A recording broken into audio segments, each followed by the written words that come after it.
According to a report from Kelley Blue Book, the average price for a new vehicle has cracked the $50,000 mark for the first time ever.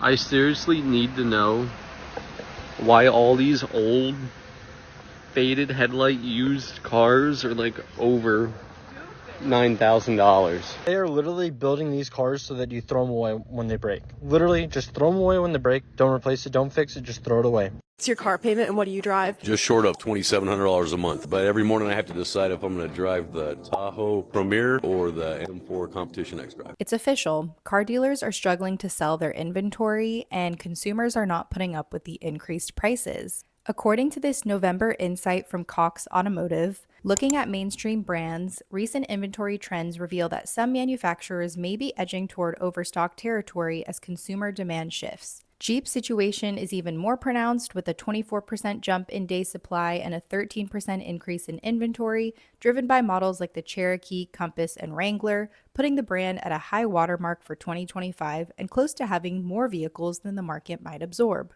And you know what? I'm not surprised to hear that about Jeep. Those vehicles are notoriously unreliable, and there are way better choices in this market, such as Toyotas or Hondas or those more reliable cars that will go for hundreds of thousands of miles. The bottom line is automakers are walking a fine line, and rising inventories could quickly shift from strategic flexibility to a liability if stock outpaces sales momentum. I'm always asking myself, how are people affording these cars that I'm seeing on the road? I see $50,000, $60,000, $100,000 cars on the road all the time, and I just wonder, how are people affording it? I know a lot of these people are in debt, but in this economy, truly, we can't afford it. We have other things to be worrying about. We have other things to be spending our money on. So it's really no surprise that these car dealers are having trouble selling their vehicles. Economy tonight and our reporting on the prices you're paying for everything. Tonight here, the cost of a new car. What our reporter discovered on the car lot, the average price of a new vehicle in this country, and what's driving this. Here's Matt Rivers.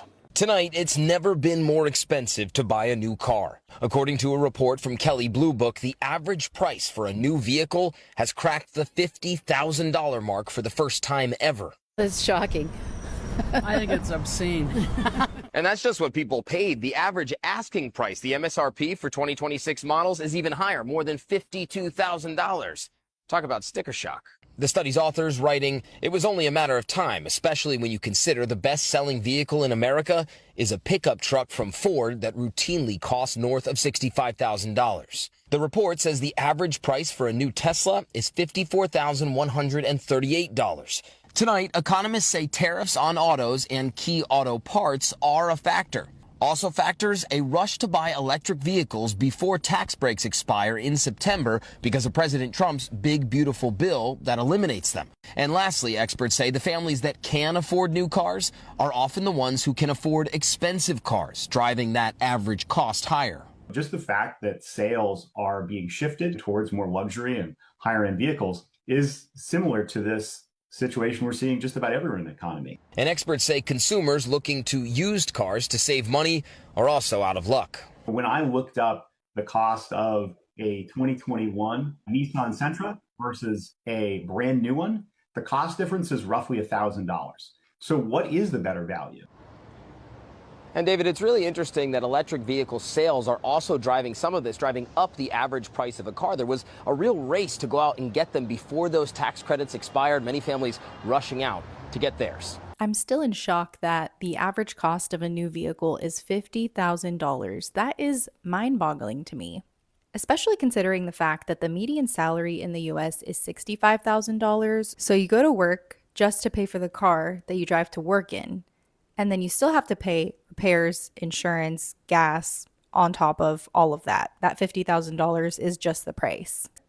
Make it make sense. Someone commented, rent an apartment, lease a car. The new American dream. Boomers had it easy. China has cars for $15K and they're better. Top 3 reasons: corporate greed, tariffs. Keys are on the desk, Bronco's still out front. Why? I think we need to put it on the rocks, show how well that lift is. That's why you think the Bronco hasn't sold yet? Yeah, I think it needs to be put up on the rocks and highlighted. Let me show you guys, you tell me why it hasn't sold yet. I got this Bronco about a month ago and it still hasn't sold yet. I mean, look at these rims and these wheels we put on it. Is that why it hasn't sold yet? It's even in Marsh Gray. That's the color that everybody wants. Is that why it hasn't sold yet? I even upgraded the seats to cat skin leather. Is that why it hasn't sold yet? We listened to the comments and put a lift kit on it. Is that why it hasn't sold yet? It's the base model. That means the most affordable trim. Is that why it hasn't sold yet? The spare even has the fuel rims and the 37-inch tire. Maybe that's why it hasn't sold yet. It's got the hard top. Maybe people want the soft top. That's why it hasn't sold yet. We put the Luther sticker on the back. Hey, my dad changed the plate frame while I was in service. That's what I do. Is that why it hasn't sold yet? This is like the sickest Bronco in PA. I can't think of any reasons of why this hasn't sold yet. Let me know in the comments below what you think, and to get a value on your vehicle, head over to my page and hit sell your car today. And be sure to follow Dante Luther for more Broncos like this. Spoken like a true car salesman, people were commenting, maybe the price is why it hasn't sold yet.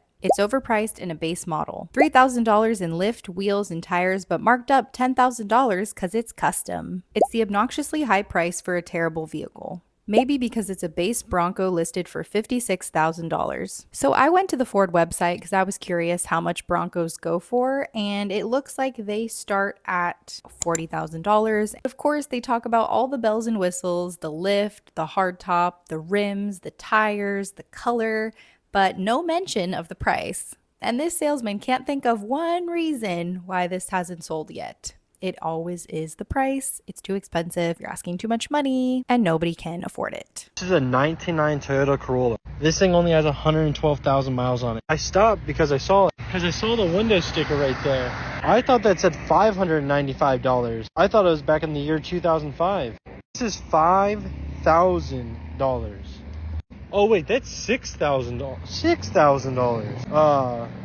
Like the Why are we charging $6,000? The headliner's falling down. The hood's been repainted. Like really not good. Got a little rust going on over there. Since when are the $500 cars $6,000? I'm sorry, I was being confused. That was the on sale price. That's the retail price. This is a 1999 Toyota Corolla. I wagered a bet that's what this car costs new, or close to it. Wow. I wonder how much this $400 car costs. Oh my god. 153,000 miles, 10,000. What the? Who's buying? What? Someone commented, but if you traded in that same car, you would probably get $200. $6K for that? It's not even in perfect condition. It's got 112K miles. That is 26 years old. That thing can vote, drink, go to war, get married. The thing has rights. What's crazy is that these cars were 10 to 12K when they were sold brand new 25 years ago. I seriously need to know why all these old faded headlight used cars are like over $9,000. What? How much are they? 64 and 74. $6,400 for a 2013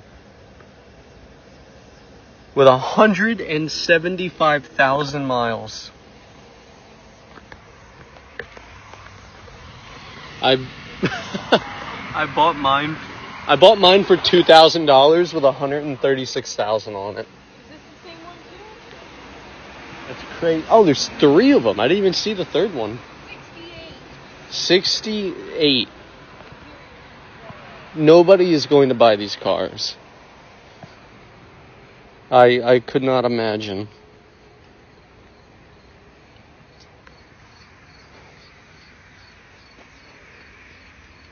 As is, no warranty. 2006 Honda Civic for $7,000. That, what? The Honda CR-Vs for $13,000. Is this normal? And straight to the comments we go. None of these cars should be over 5K. Let them sit there and rot for those bloated prices. Half of them have accidents, interior is never cleaned, and all these dealers are ripping people off. Probably paid $900 at an auction. With massive miles on them, it's crazy. They know people can't afford car payments right now, so they're jacking up the prices of beat up cars. A 15-year-old car with 185K miles should not be 5 to 10K. The 2013 Mazda for $6,400 with 175,000 miles on it was mind-blowing. For anyone who buys that car, there is absolutely no guarantee how long that car will last with that mileage. It could either die the next day or it could die at 200,000 miles. Who knows, but that thing I would say probably only has about 25,000 miles left in it. I bought my car used a few years ago, back in 2022, during the kind of pandemic rush when everyone was looking for a used car and the used car market was insane. My dad, who is my car mechanic, love you, Dad, if you're watching this, helped me search for a car for a long time. We finally found the perfect car for me. It was a 2007 Volkswagen Jetta with 95,000 miles on it, and I bought it for, drumroll please, $3,000. Yes, I know. I got a steal, and it took a lot of searching. We were on Auto Trader, Facebook Marketplace, Craigslist, looking at postings all the time, driving to faraway places to go see cars that turned out to be pretty bad in person. They either had body damage or there was damage to the engine that was downplayed or not mentioned at all. But finally, after viewing, I don't know, probably over 20 cars, we finally found my Volkswagen Jetta that I am happily driving to this day. I personally think the best thing to do is buy an old used car and drive it for as long as you can, keep up regular maintenance, take care of it. And I even think if you don't have someone handy in your family to help you with the car maintenance, if you do want to buy a used car, because they typically are better deals than new cars, but have it checked by a trusted mechanic before you purchase it, and make sure you take it to that mechanic, on a consistent basis for oil changes and other regular maintenance. However, if you're completely against used cars of any kind and you don't want to take that risk, I personally think the third best thing to do would be to buy a brand new car. Make sure it's a base model, a good, reliable brand, economical one, cheapest one you can find, and drive that thing as long as you can and take really good care of it. Speaking of new cars though, even the reliable, economical cars are increasing in price because of the rise of computerization. Modern cars are increasingly more complex with their computerized systems, which means that average owners typically don't have the specialized tools and systems in order to fix these cars. I'm out here looking for a car with a family member, and when did a Corolla become $25,000? Actually, no, he said $29,000. When did a Corolla become $29,000? What?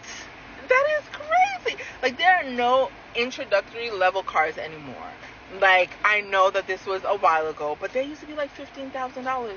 A Corolla or a Honda Civic was the car that you got your kid as like their first car. Nothing too fancy, just your intro to driving. This is how are we surviving now, guys? Let's be for real. Someone commented, it started during COVID when they were saying it was a shortage of cars and chips, and the dealers stayed greedy and didn't change the pricing. Because they put all those ridiculous gadgets in them, they need to offer basic cars too, not just tricked out ones. I got my Corolla brand new in 2015 for $18K. I remember brand new it being $10K. That's crazy. A Corolla is never worth $25K. So I just out of curiosity wanted to confirm and check what the MSRP was. So the 2026 Toyota Corolla sedan LE version is starting at about $23,000. SE version is starting at $25,000, and the XSE is starting at $28,000. And then we have the hybrid sedan and the hatchback, which are even more expensive starting prices. So that checks out. After the fees, and especially if you're financing the car, you're most definitely going to be paying over the MSRP. I just can't believe that a Toyota Corolla is still $30,000. And if you are in the market for a new car, unfortunately, you will have to put up with the headache that is modern vehicles. They are literally building these cars so that you throw them away when they break. Literally, just throw them away when they break. Don't replace it, don't fix it, just throw it away. So I'm installing a camera system, and I messed up. Somehow I got myself locked. I'm pretty sure I didn't loop the piece all the way through on the handle. So basically the door was shut. I pulled on it really hard. Door opens. But as you can tell, I broke this. Just a little plastic piece, I broke it. I mean, no biggie. I'll look online. Can't find it. I understand it's a newer car. This is 23. I'm like, shoot. Let's call the dealer. So the guy on the phone was like, he spent like 10 minutes. He calls me. He actually had to call me back. Calls me back and says, actually, we can't just get the door handle. I'm like, what do you mean you can't just get the door handle? You have to order the entire door panel. He even said it comes with a new window switch. And then I realized, because I took the dang thing back off, he's not kidding. It is like, they've molded the plastic around it. You cannot get this off. You cannot get that out. What the heck? One, I get, like, this should never break, right? But how many times have you replaced a window switch in a car? It gets wet with water. What are you going to tell me I need a whole new door panel? It's only a cool $525. Someone commented, being unable to open a door due to a small piece of plastic failure should be considered a safety risk and class action lawsuit. Someone else said, I miss the days where the best advertisement was the durability and how easy it was to fix. That's precisely why right to repair efforts like this are so crucial. These corporations are simply acting out of pure greed. In the 60s and 70s, it might have been a design oversight. Nowadays, it's a totally safe assumption that it was intentional by design. And it is. This is all intentionally done by these companies to increase their profits, and they do this through planned obsolescence.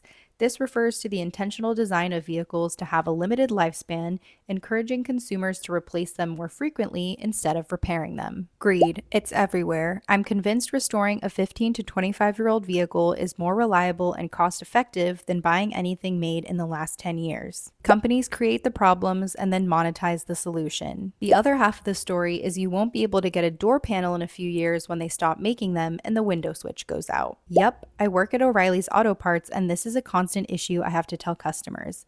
With new cars, you have to replace an entire part rather than the small part that broke. They do that on purpose. I hate new cars. Another thing these modern cars do is they're designed to look futuristic and cool, but they're not thinking about practicality for the consumer. How simple they are. Instead of having a simple key like this, you just insert in the door somewhere. Key's never going to not work, right? Sometimes you unlock your lock button. That might not work, but at least you're going to get in with the key. This Ford, as you see right here, has a push button. So it has the regular lock and unlock button. But to get in, you press this button, and then the door pops open, and then you grab that little handle. And I mean, that's as easy as that's going to get, right? But what happens when you need to get in the car? And let's just say the battery's dead, right? So where do you insert? Oh, actually, that's funny. It's a blank. I forgot about that. So yeah, where do you insert the would-be key, right? Don't worry, Ford is 4 steps ahead of you with this. So you just take this little panel off, and of course your car's locked out. So grab that jump box that you would have in your car, because you locked it, right? And you're gonna jump start it, jump this literally with the jump pack, and then that will open the front, which then lets you jump the battery. That then lets you power the door to press the button to get back in your car. Because a key just would have been way too difficult. And next, if this wasn't all bad enough as it is, if you are in the market for a new car, you're going to have to deal with these salesmen when you go into the dealership. Never say these 10 words in car sales. The wrong language can cost you a deal and kill your commissions. Instead of using the word buy, say invest. This is a great investment. Instead of using the word problem, use the word challenge. It's the credit that's a problem. No, the credit is challenging, but we will try our best. Instead of using the word sign, use the word authorize. Instead of using the word cheap, use the word cost effective. If you're trying to go to a less expensive vehicle, do not say a cheaper vehicle, say a more cost effective vehicle. Instead of using the word contract, say agreement. Contract can scare some customers off. Agreement is something friendly. Instead of using the word cost, say value. This one's very important, value. And last but not least, instead of actually saying the numbers when presenting, always point, never actually say it. The words you use set the tone for how people trust, like, and believe you. And in car sales, when they trust, like, and believe you, the chances of you selling a car raised by 72%. If you want high-level results, you need high-level vocabulary. Because poor word choice leaves rich deals on the table. So great, let's just beat around the bush and use euphemisms that make things sound better than they actually are to manipulate our customer into a choice that they may not want to make.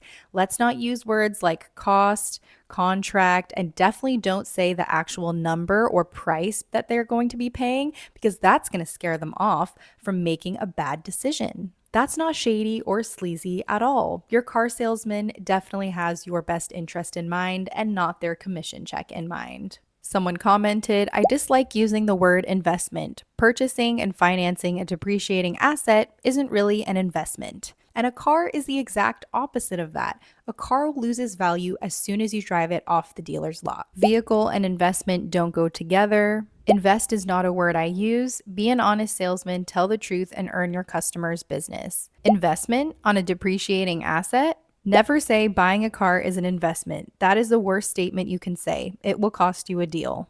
In my 29 years in the business, I would never in my life pretend that a car purchase is an investment. And it is just comment after comment of people saying the same exact thing. Another thing about car dealerships is they will try to do anything they can to get you in person, and they will rarely ever give you the price of the car on the phone. They hung up on me. Hello? Yes, how are you? Hi, how are you? This person that spoke with you, he just told me when would you like to come here and give you the information? Okay, I just wanted the numbers before I came in. Is that not possible? No, it's not possible. Why not? I would expect transparency if I'm buying a car, if I'm going in.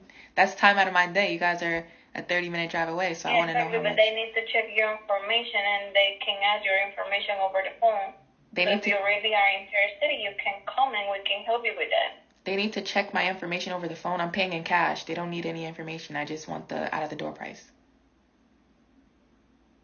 But I'm not able to give you the price over the phone. Why not? Because we're not able to do that. They always negotiate the price here and do all the taxes. I don't want to negotiate anything. I just want the out-of-the-door price. Well, if you want, we can help you once you are here, because I'm not able to give you anything to the phone.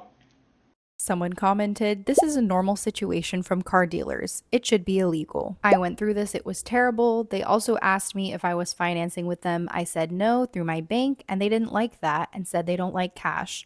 Also had a big dealership tell me that they don't take outside financing. Former car salesman, absolutely hated this. They teach you to bring the customer in because you are more likely to buy if you are inside. But as a consumer myself, if I'm serious about buying, I'll shop. No BS, you dodged a bullet, because when dealerships are like this, 9 times out of 10, it's because they have like $7K worth of accessories that they can't take off. Do they not want to sell cars? LOL. They don't need any information to give a price. Dealerships are worthless, buy online and pick up. Just the absolute scam these dealerships are. They love to give you the runaround. They want you to go in there so they can manipulate you. It's just such a headache, and I would never want to deal with that. What's your car payment and what do you drive? Just short of $2,700 a month. But every morning I have to decide if I'm going to drive the Tahoe Premier or the M4 Competition X Drive. What's your car payment and what do you drive? $1,342, and I drive a Silverado 3500 HD. Got a question for you. What's your car payment and what do you drive? $700 a month. I drive a Chevy Silverado half-ton 2022 RST with a 3-liter diesel. What's your car payment and what do you drive? I drive a 2024 Chevy Silverado 1500 Black Widow, and my car payment's $610 a month.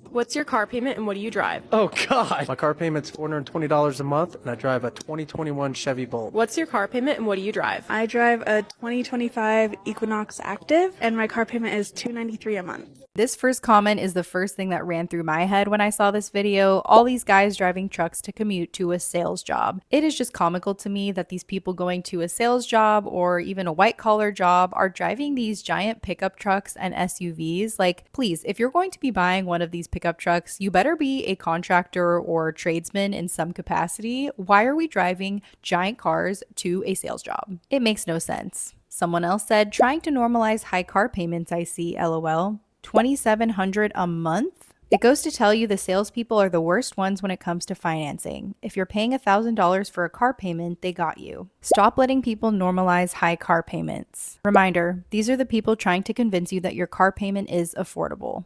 So yeah, sir, come on down to the car dealership. I'll get you taken care of today. We'll get you into a pickup truck. I pay $1,500 for mine. It's totally normal. Nobody wants it. And that's why the dealership's having the discount. I mean, look. What dealership wants to do this? And this shows the price is wrong to begin with.